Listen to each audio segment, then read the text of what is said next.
Thank you. I've loved you since 2006. We've loved you longer. Thank you. It feels really good. I want to talk about something that I like, that it resonated with me.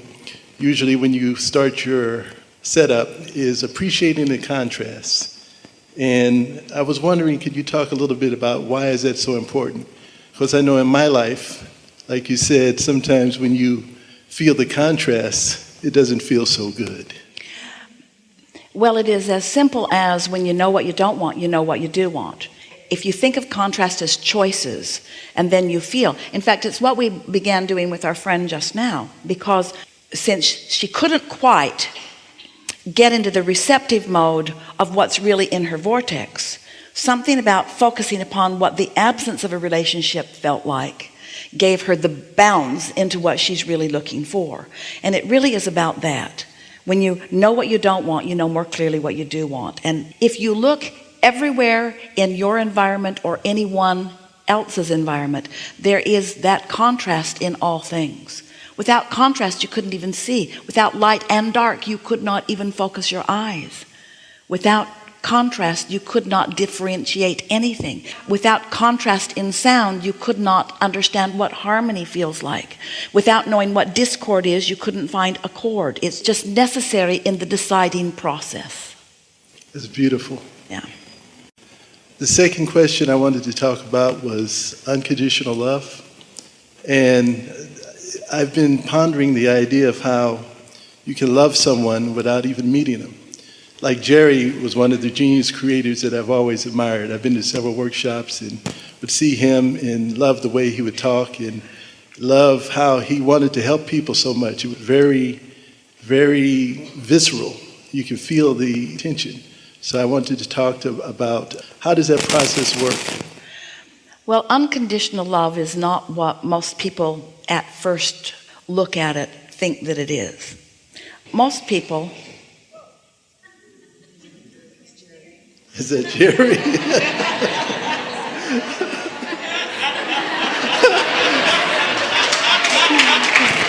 Well, he did always talk about the microphones.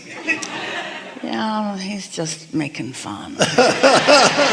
So, most people who think about unconditional love, what they think that means is focusing on a condition that is hard to accept or unpleasant and loving anyway. And there is a bit of unconditional love in that. In other words, to be able to maintain your connection no matter what really is what unconditional love is about. But when we speak of unconditional love in its purest form, what we mean is getting out ahead of the condition and establishing a vibration which then creates the conditions. Most people want the condition to create the emotion. We talked about that just now too.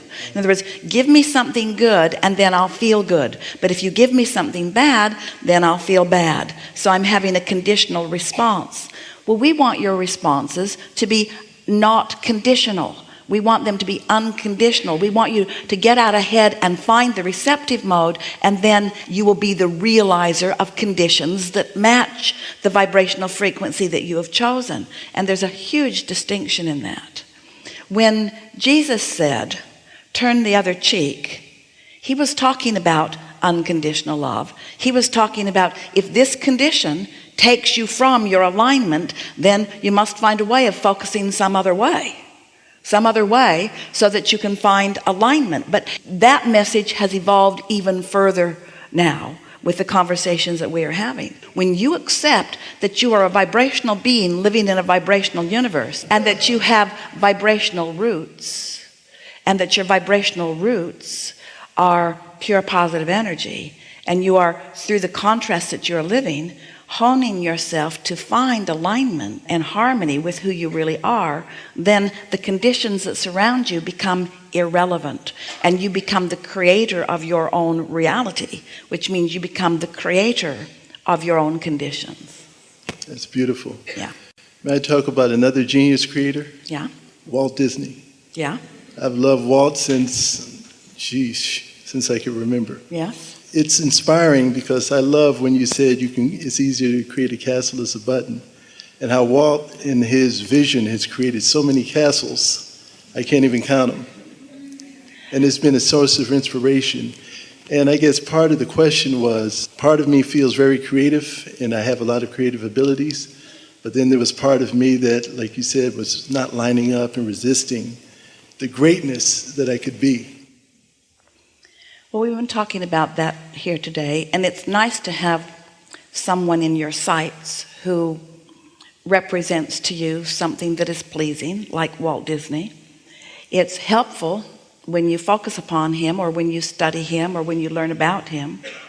It's helpful when you see the aspects of the way he lived, or the approaches that he had to life, and how they fall into harmony with the laws of the universe as you are coming to understand that they are. Someone who had a vision or a dream that was not reality, but that still felt real. Someone who could not be dissuaded. Someone who would not listen to the obstacles that were presented. Someone who knew that he would find a way. Someone who believed that there was always a way. Someone who believed in the happy hearts of people. Someone who knew that people do want to feel good, that it's something that they would seek out. Someone who believed in the power of a dream. Someone who had shown himself the power of dreaming. Someone who understood how to turn thoughts to things. Someone who understood that it only takes a handful who are turning thoughts to things. That handful who does it, then millions, if not billions, can be the beneficiaries of those thoughts having turned to things.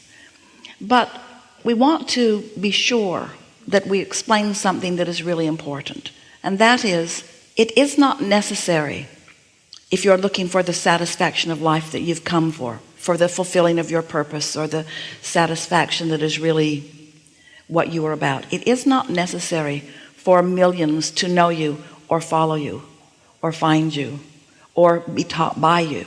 Your true power, what you bring to this time-space reality, you bring even if others do not understand it. And you really cannot control whether they understand it and come along with it or not. And that is so often the part that trips people up. How can I be understood? If I get into the receptive mode, then others will also come into the receptive mode. That's not the reason to get into the receptive mode. If I get into the receptive mode, then I will be able to bring people from their not receptive mode into their receptive mode. That's not the reason either, because in the moment that you focus upon those who are not in the receptive mode, you aren't in the receptive mode either.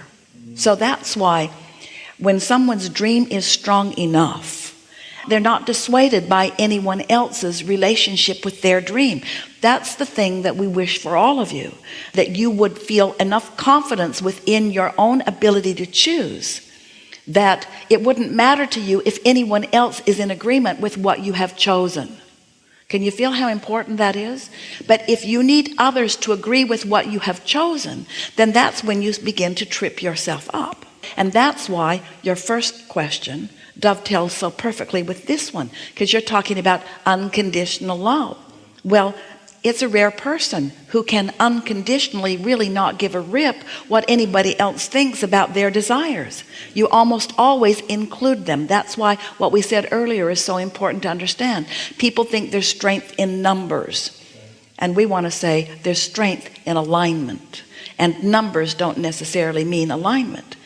Now, this is a good thing for us to talk about with our friend relative to the relationship, because there are so many people who have you in their awareness. And so it's easy to be dissuaded by what others think about you. You have to think your own thoughts about yourself that are so powerful that it doesn't matter what anybody else thinks.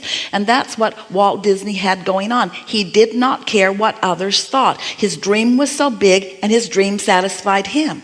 And while of course he talked about wanting to share it with the world, in the beginning, that was not the way he was talking. He didn't share it with anyone that would cause him to lose the power of it. Some years ago, Jerry wrote a paper. The title of the paper was a long title. Not very well received by most as a title because it was way too long of a title. Keep your ideas to themselves until they are fully developed. Keep your ideas to yourself until they are fully developed. Because he knew if your idea was not fully developed and you started talking to others about it who were not in the receiving mode or up to speed with what you knew, they would be trying to translate it from their less than receiving mode position, and they would see all of the reasons why you can't do what you want to do. And if you listen to them, or even if you don't listen to them, even if you are just sensitive to the vibration that they are offering, it's like if you know your hair doesn't look good, don't ask someone, how does my hair look? Because you're just going to get them to look at your hair and they think, oh. And even though they don't tell you, it messes up your vibration, you see. And so keep your ideas to yourself until they are fully developed. This is something that he understood too. What else? I think I'm good. We think you are too.